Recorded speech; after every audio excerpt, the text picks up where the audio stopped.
네, 여러분 반갑습니다. 예, 오늘은 행정법의 법원 및 효력 이해하기부터 들어가겠습니다. 행정법은 국가와 국민 간의 관계를 규율하는 중요한 법체계이죠. 그래서 오늘 우리는 행정법의 근본이 되는 법원과 그 효력에 대해서 살펴보고자 합니다. 먼저 법원이란 법적 근거를 제공하는 규범으로 행정작용의 적법성을 판단하는 기준이 됩니다. 행정법의 법원은 크게 성문법원과 불문법원으로 나뉘며 각각의 특성과 적용 범위에 차이가 있습니다. 네, 먼저 행정법의 법원이란 무엇인가 살펴보겠습니다. 그래서 법원의 정의부터 보시면 행정에 관한 법 규범이 생성되는 요원으로 행정의 적법성을 판단하는 기준이 되는 규범 체계를 의미합니다. 법원의 기능은 행정기관의 행위에 법적 근거를 부여해서 행정작용의 한계를 설정하고 국민의 권리를 보호합니다. 법원의 중요성, 법치 행정의 원칙을 실현하고 행정의 자의적 권한 행사를 방지하는 현재 장치로 기능합니다. 예, 행정법의 법원은 행정기관이 공권력을 행사할 때 따라야 할 규칙의 원천입니다.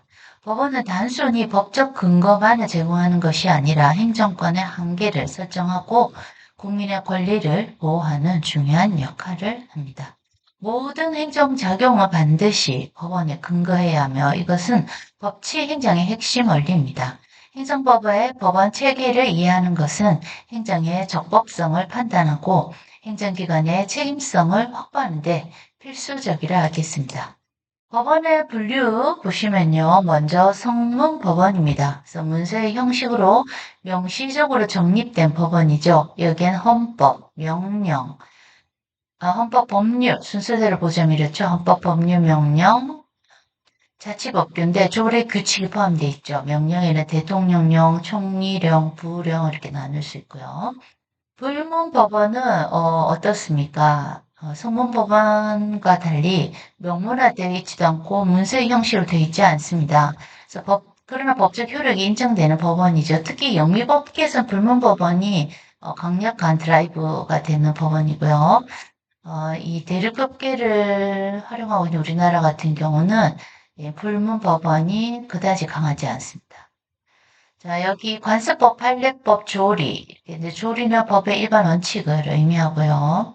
판례법은 이 선례를 남긴 법을 말하고 관습법은 예를 들어서 효어 같은 거죠. 그래서 우리가 늙으신 부모를 복양하는 것이 자식의 도리다. 그런데 이제 예를 들어 뭐 부모님의 재산을 상속받고 그리고 부모님 고의로 예, 그 어떤 유산의 욕심 때문에 고의로 나중에는 원하는 걸 얻고 버렸다고 표현하기 좀 그렇긴 하지만 그렇게 버림을 받은 부모 입장에서는 또 이게 법원에 소송을 제기하면 그런 선례가 있기 때문에 소송에서 어떤 법적 증거가 명확히 통한다면 승소할 가능성이 높죠. 행정법의 법원은 크게 성문법원과 불문법원으로 이렇게 이원화가 됩니다. 성문법원은 문서 형태로 명시적으로 제정된 법 규범이고요. 법적 안정성과 예측 가능성을 제공합니다. 또 반면에 불문법원은 앞서도 얘기했죠. 명문화되지 않았지만 사회적 합의나 법리적 필요성에 의해서 법적 효력이 인정되는 규범이기도 합니다. 일반적으로 성문법원이 불문법원보다 우선적으로 적용되는 건 현실이고요. 성문법원만으로는 해결되지 않는 법적 공백이나 모호함이 있을 때는 또 불문법원이 이에 보충적 역할을 합니다. 이러한 이원적 구조는 행정법 체계의 완결성과 유연성을 동시에 확보하는 데 기여합니다. 네, 성문법원의 개념은 역시 명시적 형식입니다. 그래서 문서 형태로 명확하게 표현되어 있고요. 또 법적 안정성을 제공합니다. 명확한 기준 제공으로 예측 가능성이 향상되겠죠. 우선적 적용입니다. 불문법원보다 우선적 효력을 인정받습니다. 그래서 성문법원은 이런 법적 안정성을 주는 동시에 신뢰성을 높일 수가 있겠죠. 신뢰가 높다 보니까 국민의 입장에서 예측 가능하다고 볼 수 있겠네요. 네, 성문법원은 특정한 입법기관이나 행정기관에 의해 공식적으로 제정되고 문서 형태로 명시적으로 표현된 법원을 의미합니다. 이것은 명확한 형식과 내용을 갖추고 있어서 법적 안정성과 예측 가능성을 높이는 장점이 있겠죠. 성문법원은 그 제정 주체와 절차, 형식이 명확하게 정해져 있어서 법적 효력의 발생과 소멸이 비교적 명확합니다. 또한 법 규범의 위기의 질서가 분명하여 상위법 우선의 원칙이 적용되며 이것은 행정의 적법성을 판단하는 객관적 기준이 됩니다. 한국의 행정법 체계에서는 성문법원이 법원의 주축을 이루며 불문법원은 성문법원을 보충하는 역할을 합니다. 성문법원은 헌법법률, 명령, 조례, 규칙 등의 계층적 구조를 형성하고 있습니다. 예, 성문법원에서 헌법을 보시면요. 헌법은 최고 규범입니다. 최고의 법원이죠. 그래서 모든 체계의 정점에 있는 것이고요. 행정법의 기초가 되는 것이 역시 헌법입니다. 그래서 행정의 기본 원리를 제공하고 있습니다. 또 성문법원은 기본권을 보장합니다. 그래서 국민의 기본권, 국민의 권리 보호를 규정하고 있고요. 통치 구조도 규정합니다. 국가기관의 조직과 권한을 부여하고 있죠. 다시 말해서 헌법은 국가의 최고법입니다. 모든 행정법의 근본이 되는 법원입니다. 헌법은 국민의 기본권을 보장하고 국가 권력의 조직과 작용에 관한 기본 원칙을 정립함으로써 행정법의 기본 틀을 제공합니다. 행정법의 관점에서 이 헌법의 중요성은 법치주의, 권력분립, 기본권 보장 등의 원리를 통해서 행정권의 한계를 설정한다는 점이 있고요. 모든 행정작용은 궁극적으로는 헌법적 가치와 원칙에 부합해야 하며 이를 벗어난 행정작용은 위헌적 행위로서 무효화될 수가 있습니다. 네, 헌법 다음 아래 법률입니다. 성문법원에서 법률 보시면요. 법률의 제정, 국회 입법 절차를 통해서 제정이 됩니다. 또 이 법률의 지위는 헌법 다음의 상위법원으로서 행정기관을 구속합니다. 법률 유보의 원칙, 국민의 자유와 권리 제한은 법률에 근거해야 한다는 것을 말하고 있습니다. 행정법률의 종류, 행정조직법, 행정작용법, 행정구제법 등으로 구분이 됩니다. 그래서 다시 한번 이 내용을 정리를 드리면요. 법률은 국회 의결을 거쳐서 제정되는 성문법원으로 헌법 다음으로 높은 법적 지위를 가집니다. 행정법 체계에서 법률은 행정기관의 권한과 책임, 행정 절차, 국민의 권리와 의무 등 구체적인 행정작용의 근거를 제공합니다. 법률 유보의 원칙에 따라서 국민의 자유와 권리를 제한하거나 의무를 부과하는 행정작용은 반드시 법률에 근거해야 합니다. 그래서 법률 유보의 핵심 키워드는 법률의 근거라는 말이 필요합니다. 이것은 행정의 자의적 권한 행사를 방지하고 국민의 권리를 보호하는 중요 장치입니다. 자의적 권한 행사는 자기 스스로 판단해서 재량으로 행사할 수 있기 때문에 우리가 공무원을 믿고 예를 들어 경찰 공무원을 믿고 신고를 한다는 건 이런 자의적 권한 행사를 방지하는 것에도 의미를 두고 있고요. 그리고 이런 국민이 신뢰를 하기 때문에 이 신뢰 보호의 원칙상 국민의 신뢰를 보호해주기 위해서도 자의적 권한 행사를 금지하는 것이 맞겠습니다. 행정법 영역의 주요 법률로는 행정절차법, 행정심판법, 행정소송법, 국가배상법 등이 있으며 이 외에도 각 행정 분야별로 특별법이 존재합니다. 이러한 법률들은 행정의 투명성, 공정성, 책임성을 확보하는 기능을 합니다. 성문법원에서 대통령령, 총리령, 부령 보시면요. 대통령령은 역시 대통령이 제정하는 최상위 행정입법을 말합니다. 총리령은 국무총리가 제정하는 행정입법이고요. 부령은 각부 장관이 제정하는 행정입법이 되겠습니다. 행정입법은 행정기관이 제정하는 법규범으로 법률 위임에 따라 제정되는 위임명령과 법률의 집행을 위한 집행명령으로 구분됩니다. 대통령령, 총리령, 부령은 행정입법의 대표적인 형태로서 각각 제정 주체와 관할 범위에 차이가 있습니다. 대통령령은 대통령이 제정하는 행정 입법으로 헌법과 법률에 따라서 행정부 전체에 적용이 됩니다.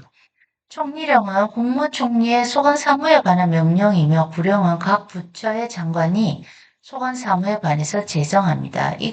이것들 모두 법률보다 하위에 위치하지만 일반 국민에 대한 구속력을 갖는 법규, 명령의 성격을 가지고 있습니다. 행정입법은 법률에 비해서 제정 절차가 간소하여 변화하는 행정 환경에 신속하게 대응할 수 있는 장점이 있으나 위임의 범위를 벗어나거나 법률의 취지에 반하는 내용을 담는 경우에는 무효가 될 수도 있습니다. 성문법원 그 아래 헌법, 법률, 명령, 법률, 명령, 조례, 규칙 이렇게 하는데 이 조례 규칙을 담고 있는 자치법규 보시면요. 조례 지방의회가 제정하는 자치법규이고요. 규칙 지방자치단체장이 제정하는 자치법규입니다. 그래서 조례는 시원이 이렇게 쉽게 이 조례를 만들 수가 있습니다. 지역적 효력 해당 지방자치단체 관할 구역에 한정돼 있고요. 법적 지위는 국가 법령 하위 지역사무에 관한 우선적 효력을 가지고 있습니다. 자치법규는 지방자치단체가 제정하는 법규범으로 조례와 규칙으로 구분이 됩니다. 조례는 지방의회 의결을 거쳐서 제정되며 규칙은 지방자치단체의 장이 제정을 합니다. 자치법규는 이 지방의 자치의 핵심 요소로서 지역의 특수성을 반영한 행정을 가능하게 하죠. 조례는 법령의 범위 안에서 지방자치단체 사무에 관해 제정할 수 있으며 주민의 권리 제한이나 의무 부과에 관한 사항도 법률에 위임이 있는 경우 규정할 수 있습니다. 규칙은 주로 지방자치단체 내부 행정운영에 관한 사항을 규정합니다. 자치법규는 해당 지방자치단체의 관할 구역 내에서만 효력을 가지며 상위 법령에 위배되지 않는 범위 내에서 효력이 인정됩니다. 지방자치의 확대와 함께 자치법규의 중요성과 역할은 계속 증가하고 있습니다. 불문법원의 개념입니다. 이 불문법원은 비명문화 규범에서 볼 수 있고 법적 유연성이 있고 보충적 기능을 하며 무엇의 보충적 기능일까요? 바로 속문법원의 보충적 기능을 하죠. 다양한 요원이 있습니다. 사회적 관행, 법원 판결, 법의 일반 원칙 있고요. 이 내용을 한번 다시 간추려서 말씀드릴게요. 그래서 불문법원은 공식적인 입법 절차를 거치지 않았지만 법적 효력이 인정되는 법원을 의미합니다. 이것은 성문법원만으로는 현실의 모든 법적 문제를 해결할 수가 없다는 인식에서 비롯되어 법의 흥결을 보완하고 또 법적 안정성과 정의를 실현하는 역할을 합니다. 앞서 말씀드린 효라는 것도 이렇게 명문화에서 설명하기가 곤란한 부분 많이 있죠. 이건 조금 추상적이면서도 시대가 변하면서 효의 개념이 또 계속 달라지고 있죠. 이럴 때는 불문법원을 참고로 할 수밖에 없습니다. 불문법원은 사회적 관행이나 판례, 법의 일반 원칙 등 다양한 원칙에서 비롯되고 사회 변화와 가치관을 유연하게 반영할 수 있는 장점이 있습니다. 특히 행정법 영역에서는 행정의 복잡성과 다양성으로 인해서 불문법원의 중요성이 더욱 크게 인식이 됩니다. 한국은 행정법 체계에서 불문법원은 관습법, 판례법, 조리 등으로 구체화되고요. 성문법원과 함께 행정법 질서의 총체를 형성합니다. 불문법원은 성문법원에 비해서 법적 안정성이 상대적으로 낮지만 구체적 타당성과 현실 적합성을 높이는데 기여하고 있습니다. 불문법원 관습법입니다. 그래서 관습법의 개념을 다시 보시면요. 사회에서 반복적으로 행해지는 관행이 법적 확신을 얻어서 법 규범으로 인정되는 것을 의미합니다. 행정법 영역에서 관습법은 행정 관행이 장기간 지속되어 국민들에게 법적 규범으로 인식되는 경우에 성립합니다. 관습법의 성립 요건, 관행의 존재가 있어야 합니다. 그래서 일정한 행위가 오랜 기간 반복적으로 행해져야 합니다. 법적 확신을 가져야 되고요. 그 관행이 법적으로 구속력이 있다는 일반적 인식이 있어야 합니다. 관행이 공서 양속에 이렇게 반하지 않을 것이 필요하죠. 도덕적인 것이라는 것이죠. 행정관습법의 예는요, 특정 행정 분야에서 오랫동안 지속된 처리 방식 있어야 되고요. 행정기관과 국민 간의 관계에서 형성된 관행이 있어야 돼요. 그러니까 국민 거의가 인정할 만한 관행이 돼야 되는 것이죠. 또 행정 선례가 반복되어 형성된 규범입니다. 그래서 수없이 많이 반복되어야만 관행으로 정착하겠죠. 판례는 이러한 행정관습법의 효력을 제한적으로 인정하고 있습니다. 예, 다시 정리하면 관습법은 성문법 이전부터 존재해요. 가장 오래된 법원의 형태로 사회 구성원들의 자발적 준수와 법적 확신을 바탕으로 형성이 됩니다. 행정법 영역에서 관습법은 주로 특정 행정 영역에서 장기간 지속된 관행이 법적 규범으로 승인된 경우를 의미합니다. 현대 행정법 체계에서 관습법의 역할은 상대적으로 제한적이지만 성문법이 미처 기울어지 못하는 영역이 있을 수 있겠죠. 이런 지역적 특수성에 강한 분야에서는 여전히 중요한 기능을 수행하는 것이 관습법입니다. 특히 지방행정이나 전통적 공동체와 관련된 행정 영역에서 관습법의 영향은 남아 있습니다.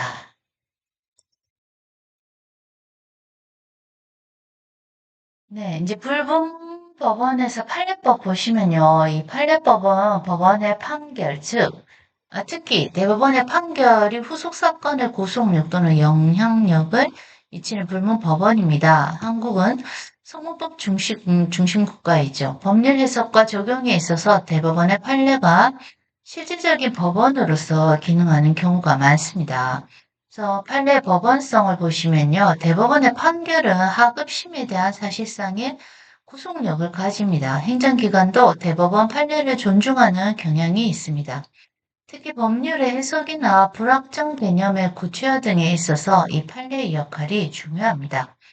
판례 변경, 대법원은 기존 판례를 변경할 수 있으며 이 경우에 대법원 전원 합의체 판결을 통해서 이루어집니다. 판례 변경은 사회 변화나 법리적 발전을 반영하는 중요한 과정이 되겠죠. 그래서 이렇게 불문법원은 유연합니다. 행정판례의 특수성, 행정법 영역에서도 판례는 추상적인 행정법 원리를 구체화하고 행정의 재량권 행사의 한계를 설정하는 데 중요한 역할을 합니다. 특히 행정소송을 통한 판례의 형성은 행정법 발전에 큰 기여를 하고 있습니다. 네, 이제 불문법원에서 조례입니다. 우리가 앞에서 그 판례, 조리, 네, 그리고 관습법 이렇게 세 개를 봤는데요. 세 번째 조류입니다. 정의와 형평의 원칙인데요. 예, 행정작용은 정의와 형평의 원칙에 부합해야 합니다. 이것은 유사한 상황을 유사하게 다루고 정당한 사유 없이 차별적 대우를 하지 않는 것을 의미합니다. 행정의 모든 결정과 행위는 궁극적으로 정의 실현을 지향해야 합니다. 신뢰보호 원칙입니다. 행정기관의 언동이나 결정으로 인해서 형성된 국민의 신뢰는 보호받아야 합니다. 그래서 행정기관이 스스로 한 약속이나 확약을 지키지 않을 경우에 이로 인해서 피해를 입은 국민은 보호받을 권리가 있습니다. 비례의 원칙입니다. 행정 목적 달성을 위한 수단은 필요 최소 한도에 그쳐야 하며 목적과 수단 사이에 비례관계가 유지되어야 합니다. 그래서 과도한 제한이나 규제는 비례 원칙에 위배되어서 위법한 것으로 판단될 수가 있습니다. 네, 다시 정리드리면 조리는 사물의 본성이나 사회 일반의 법 감정에서 도출되는 법의 일반 원칙을 의미합니다. 행정법 영역에서 조리는 성문법의 흥결을 보충하고 행정작용의 한계를 설정하는 중요한 역할을 합니다. 주요 행정법상 조리로는 신뢰 보호의 원칙, 비례의 원칙, 평등의 원칙, 부당결부 금지의 원칙 등이 있습니다. 예, 조리는 단순히 법적 공백을 메우는 것을 넘어서 행정의 정당성과 합리성을 확보하는 근본적인 기준으로 작용합니다. 특히 행정 재량의 행사나 불확정 개념의 해석에 있어서 조리는 중요한 지침이 됩니다. 네, 법원의 효력을 보시면요. 이게 적용 순위가 1, 2, 3, 4하고 보충적 있죠. 그래서 법원 유형이 헌법, 법률, 명령, 자치법규, 불문법원 이 순서로 갑니다. 네, 그리고 3순위 명령은 대통령령, 총리령, 부령이 있겠고요. 4순위의 자치법규는 조례 규칙이 있습니다. 우선 적용의 원칙을 보시면요. 헌법은 최고 법 규범이죠. 그래서 모든 법 규범의 기초가 됩니다. 하위의 두 번째 법률은요. 국회 제정을 눌러지고 행정의 법률 적합성의 원칙. 그래서 이게 입법부에서 어쨌든 이게 법률을 제정하는 거겠죠. 예, 다음 명령 법률 위인 범위 내에서 효력을 발생하고요. 이게 상위법 우선의 원칙이라서 그렇죠. 다음 자치법규에는 조례와 규칙이 있는데 이런 것들은 지역적인 효력, 법령 범위 내에서 효력을 발생하죠. 그래서 지역마다 조례나 규칙은 다를 수 있다고 생각하시면 되겠고요. 보충적으로 불문법원에는 이제 관습 판례 조리가 있는데 이게 성문법 흥결 시에 보충적으로 적용하죠. 그래서 우선 적용하는 건 성문법이 맞겠죠. 행정법 법원의 효력은 일반적으로 성문법원이 불문법원보다 우선 적용되며 성문법원 내에서도 상하관계에 따라서 상위법이 하위법을 우선합니다. 이러한 법원 간의 효력 관계는 법치 행정의 원칙을 실현하고 또 법적 안정성을 확보하는 중요한 메커니즘이 되겠습니다. 그러나 현대 행정에서는 법원 간의 관계가 항상 명확하지 않을 수도 있습니다. 예를 들어서 특별법과 일반법의 관계, 신법과 국법의 관계, 위임입법의 한계 등 복잡한 문제가 발생할 수 있으며 이런 경우에는 법원 해석과 판단이 중요한 역할을 합니다. 근데 일반적으로 특별법과 일반법이 충돌을 할 경우 특별법 우선의 원칙이 적용이 되고요. 또 신법과 국법의 관계에서는 신법 우선이라고 보시면 되겠습니다. 또한 국제법과 국내법의 관계, 유럽연합법과 같은 초국가적 법 규범의 영향 등 글로벌화에 따른 법원 체계 복잡성도 증가하고 있습니다. 행정법의 시간적 효력을 보시면요.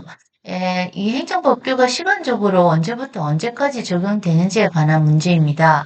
그래서 법규는 원칙적으로 공포 후 일정 기간이 지나면 효력이 발생하고 새로운 법규에서 폐지되거나 개정되기 전까지 효력이 지속됩니다.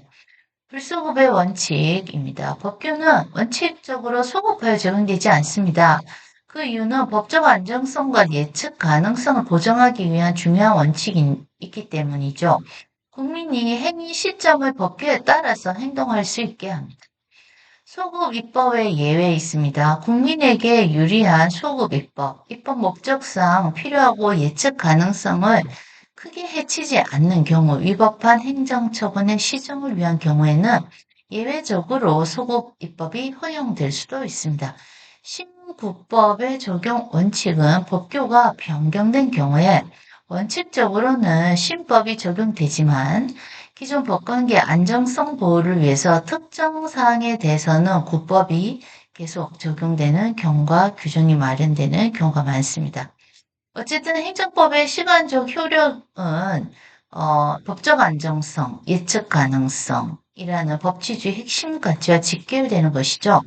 일반적으로 법규는 미래에 향해서만 효력을 가지고 이것이 바로 불소급의 원칙이죠. 지나간 것을 이제 두지 않는 거죠. 지금 시점에서 보는 거기 때문에.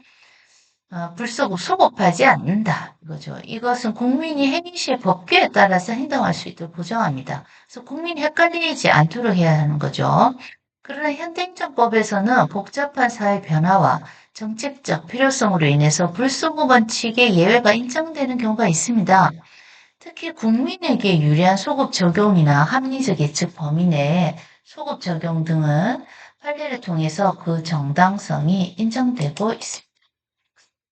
네, 행정법의 인적 장소적 효력을 보시면요. 행정법의 인적 효력은 행정법규가 적용되는 인적 범위를 의미합니다. 원칙적으로 행정법은 한국 영토 내의 모든 국민과 외국인 그리고 국가기관과 공무원에게 적용됩니다.